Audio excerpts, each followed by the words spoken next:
like the last two games were just a fluke and they are this dominant team, or do you need them to kind of reprove to you and we're speaking offensively, we'll talk about the defense in a second, but for the offense, do you kind of need, like, if they perform well against the Bengals, will you feel like, okay, it was just a fluke, they're the same, there's this dominant offense, or are you going to consider them more inconsistent and that they would need to have another game of dominance to kind of get you to have that faith in them again?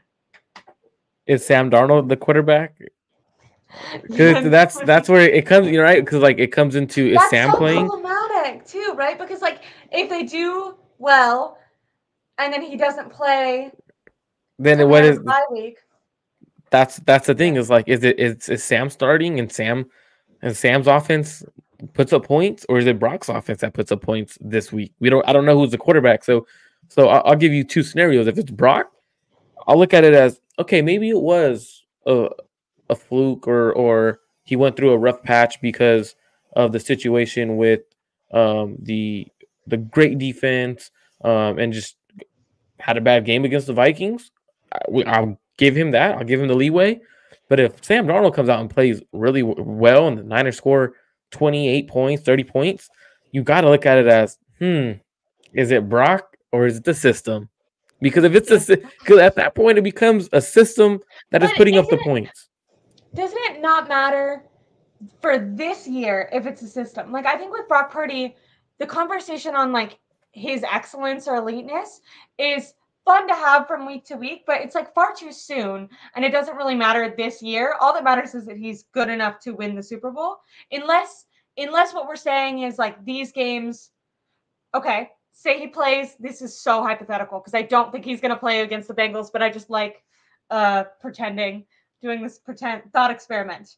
If he did play against the Bengals and they weren't down, they just dominated all game, that wouldn't really reinstill your faith in Brock Purdy, right? Because you'd still think, okay, what happens in a playoff game or in the Super Bowl when you need to like have him make a play? Like, you're not really going to feel reinvigorated in Brock Purdy's ability until he's like in those situations that he was in again and like proves consistently that he would like be able to win the game. That was the funny thing about people comparing him to Joe Montana. It's like, not only did Joe Montana always come back and win, or not only did Joe Montana come back and win, but he like always did that. So even if Purdy did it once, it still wouldn't be like Joe Montana-esque. You have to like prove that you can do this time after time after time.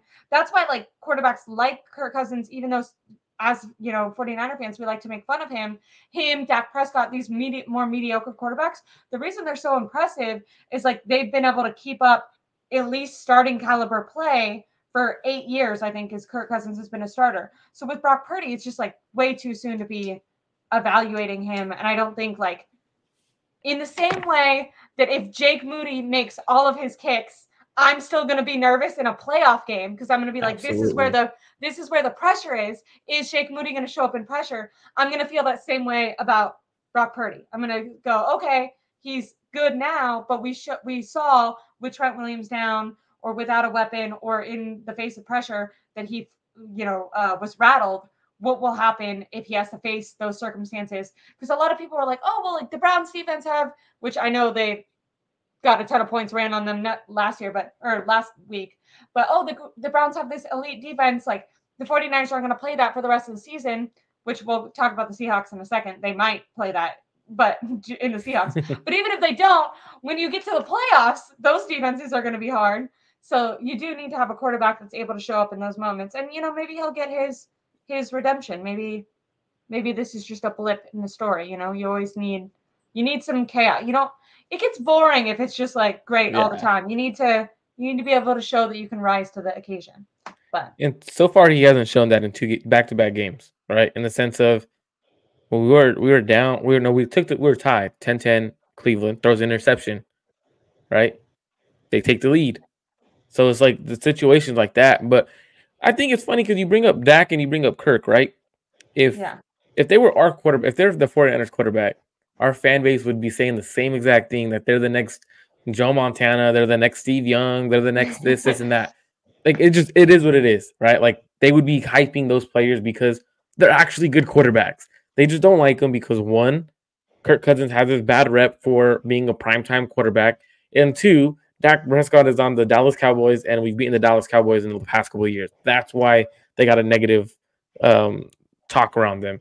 Now for Brock, I think he could rise to the occasion, and it comes back to the S2 cognition test, right? You remember? I know you remember the S2 cognition test where Brock scored at elite level.